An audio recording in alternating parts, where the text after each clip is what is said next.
bienvenue dans cette nouvelle vidéo. Alors ici on est à Moal. Boal, c'est tout à l'est de l'île de Cebu et c'est un petit paradis. Alors c'est un petit village, l'ambiance est très sympa. C'est un petit peu touristique certes, mais c'est vraiment une bonne ambiance.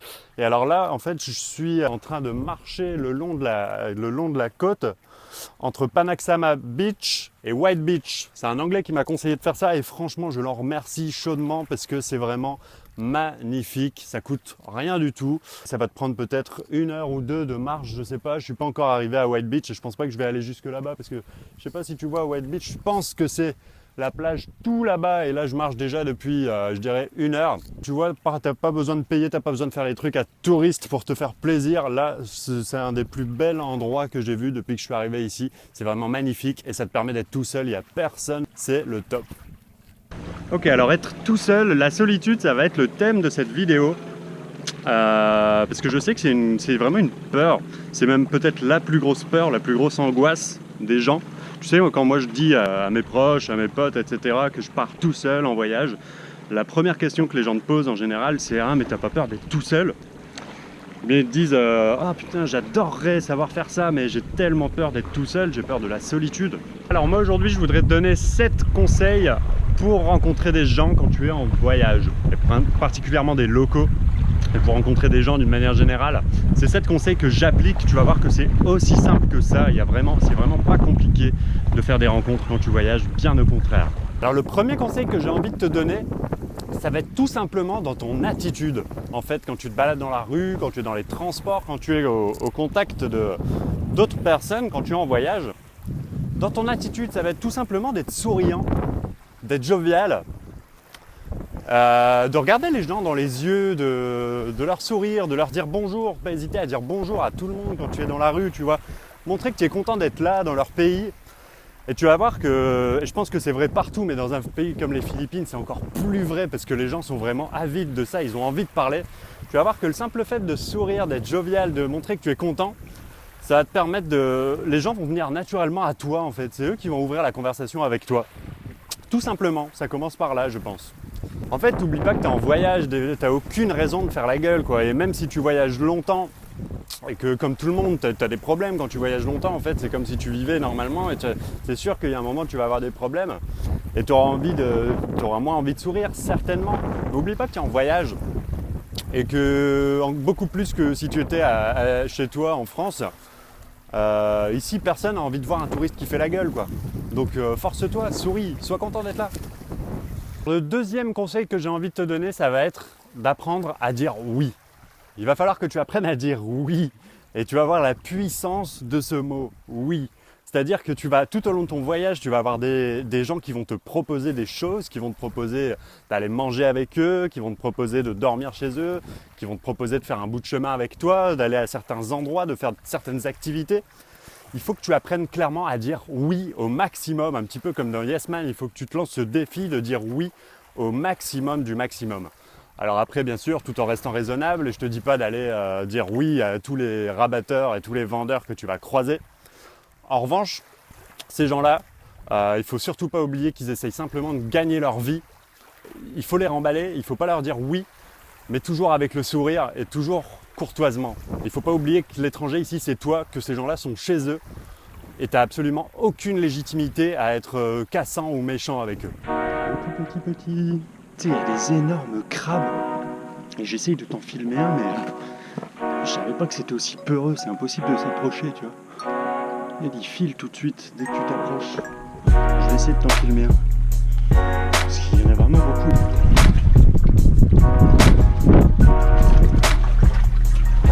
Ils aiment pas qu'on les filme par contre. Le troisième conseil que je peux te donner, et pour moi c'est vraiment un des plus importants, ce serait de laisser ton téléphone à l'auberge, à l'hôtel, où laisse-le où il est, ne prends pas ton téléphone constamment avec toi. Je ne sais pas si je suis très crédible avec mon iPhone à la main, j'en ai besoin pour le micro, mais sinon laisse-le où il est, laisse ton téléphone et tu vas voir que le fait de ne pas avoir ton téléphone sur toi, ça va t'éviter par exemple quand tu es perdu de sortir Google Maps ou ça va t'éviter d'aller checker dès que tu veux aller manger quelque part, d'aller regarder les restos sur TripAdvisor, ça va t'éviter d'aller regarder les chambres d'hôtel, etc. sur Booking. Demande aux gens, en fait, tout simplement. Moi, ce que je peux te conseiller, ce serait de voyager un petit peu à l'ancienne, tu sais, et quand tu es perdu, demande aux gens, demande aux locaux, et tu vas voir qu'ils seront très contents de t'aider pour tout et n'importe quoi. Ils sont les mieux placés de toute façon pour t'aider. Est-ce que vous savez où est-ce que je peux dormir bien et pas cher? Est-ce que vous savez où est-ce que je peux manger bien et pas cher? Ouais, pose la question aux gens et tu vas voir que ça commence comme ça. Ça commence comme ça, tu vas voir que parfois, tu vas demander ton chemin, la personne en question va vouloir t'accompagner parce que tu vas voir que les gens ont envie de t'aider, les gens sont bons naturellement, tu vas voir, c'est pas des conneries, les gens sont bons et ça va te permettre de discuter avec pas mal de gens et ça va t'ouvrir pas mal de portes. Tu vas voir que c'est vraiment une des meilleures façons et en plus, c'est vraiment un autre plaisir de voyager de cette façon-là, quoi. Je pense que c'est ça le vrai plaisir du voyage. Quatrième conseil, ça va être d'engager au maximum la conversation avec les gens à propos de n'importe quoi et avec n'importe qui. Tu vois, n'attends pas que les gens viennent vers toi, tu vas voir qu'ils vont le faire beaucoup, mais n'attends pas, engage la conversation. Tu peux même te lancer un défi si tu es vraiment timide ou si ton objectif c'est vraiment de rencontrer des personnes au maximum. Tu peux même te lancer le défi sur un jour, 2 jours, une semaine, d'engager la conversation avec chaque personne avec qui tu vas être en contact tout au long de ta journée. Et tu vas voir que c'est énorme. Si tu fais ça, tu vas t'ouvrir énormément de portes et tu vas te donner énormément de possibilités de rencontrer des gens. Mais avec n'importe qui, tu vois. Ça peut être avec le chauffeur de tricycle, avec la vendeuse du 7-Eleven, avec le gardien de ton hôtel, avec tout le monde, tu vois, avec des gens dans la rue, des mecs qui coupent des noix de coco. Tu peux ouvrir la conversation avec n'importe qui et tu vas voir que tu peux rencontrer énormément et avoir énormément de gens comme ça et avoir des discussions avec énormément de personnes. Tu vas voir que tout le monde a quelque chose à t'apporter. Et on en vient naturellement au 5e conseil qui va être d'être curieux au maximum, d'entretenir ta curiosité au maximum. Intéresse-toi à tout. Pour en revenir par exemple aux vendeurs de noix de coco, tu vois, un mec qui te découpe des noix de coco, intéresse-toi, demande-lui, je sais pas moi, est-ce que c'est lui qui ramasse ses noix de coco ou est-ce qu'il a un fournisseur de noix de coco, tu vois, demande-lui comment il fait pour les découper, montre-lui que ça t'intéresse, montre de l'intérêt aux gens. Tu vois, le chauffeur de tricycle, demande-lui si c'est lui qui a créé son tricycle, si c'est lui qui l'a repeint, dis-lui que ça te plaît, tu vois, montre de l'intérêt aux gens. Et ce mec-là, par exemple, avec ses noix de coco, si le soir même, il a un cousin, admettons, qui fait un barbecue ou je ne sais quoi, une petite fête avec des locaux, et ben le fait que tu te sois intéressé à lui, peut-être qu'il aura envie de t'inviter, tu vois. Et peut-être que tu vas rencontrer des gens grâce à ça. Ça commence comme ça. Intéresse-toi aux choses, intéresse-toi aux gens et tu vas voir qu'en retour, les gens vont te porter de l'intérêt.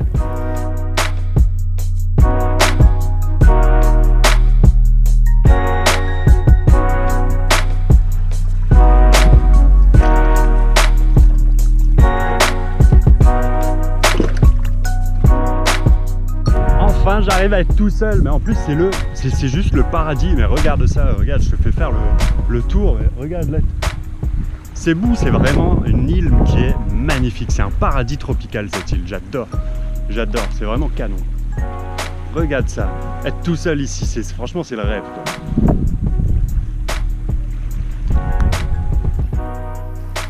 Voilà, alors 6e conseil, ça va être d'essayer de vivre vraiment au maximum comme un local.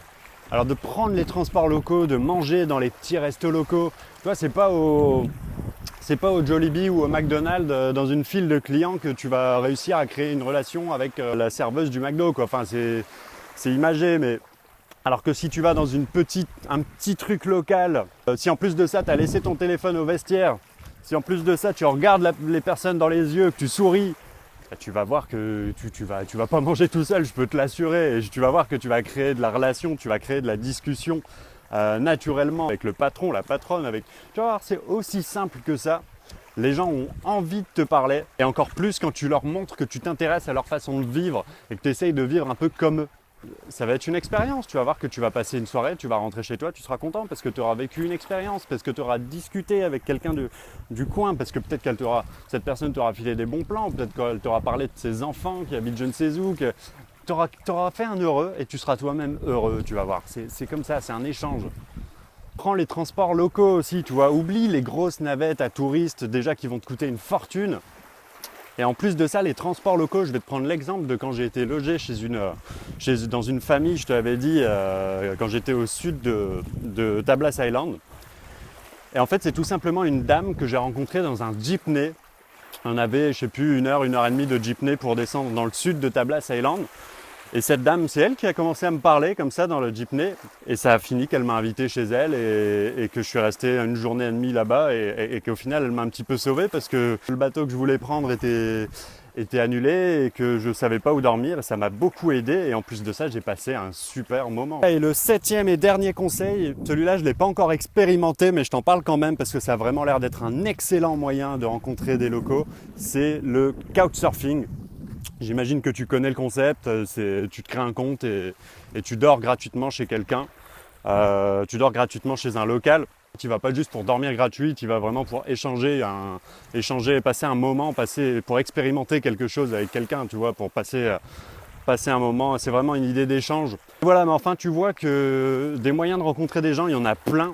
Il ne faut pas que ce soit un problème pour toi, il ne faut pas que tu aies peur d'être seul parce que comme je te le disais, ton problème ça ne va pas être de rencontrer des gens, mais ça va être de trouver des moments où tu peux être un petit peu tout seul, où tu peux t'isoler. Tu vas voir, si tu es comme moi, que tu es un petit peu solitaire. Parfois, tu as besoin d'être seul et tu vas voir que c'est souvent très très compliqué de trouver ces moments tout seul. À la base, je voulais te faire une vidéo sur comment rencontrer des gens, comment rencontrer des voyageurs, etc. Dormir en auberge de jeunesse, etc. Moi, par exemple, ça fait 3 jours que je suis à Moalboal. Ça fait 3 jours que je cherche désespérément des moments où je peux être un petit peu tout seul pour essayer de travailler, pour essayer d'avancer. C'est juste impossible. Je n'arrive pas à trouver des moments tout seul. Dès le moment où tu dors en auberge de jeunesse, dès le moment où... En fait, le fait d'être tout seul, tu vas te rendre compte qu'il y a énormément d'autres personnes qui sont dans la même situation que toi, qui voyagent et qui ont envie de rencontrer des gens. Eux sont pas en train de travailler, eux sont là vraiment en vacances. C'est juste trop facile en fait de rencontrer d'autres voyageurs.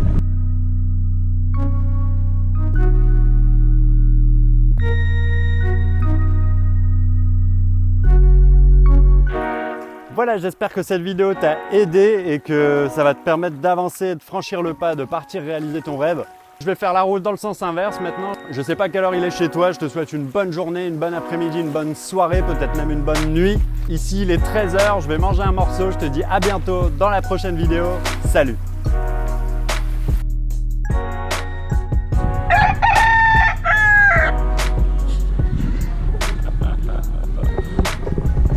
Saloperie de coq, putain, c'est pas possible, ils sont partout! Ils sont partout!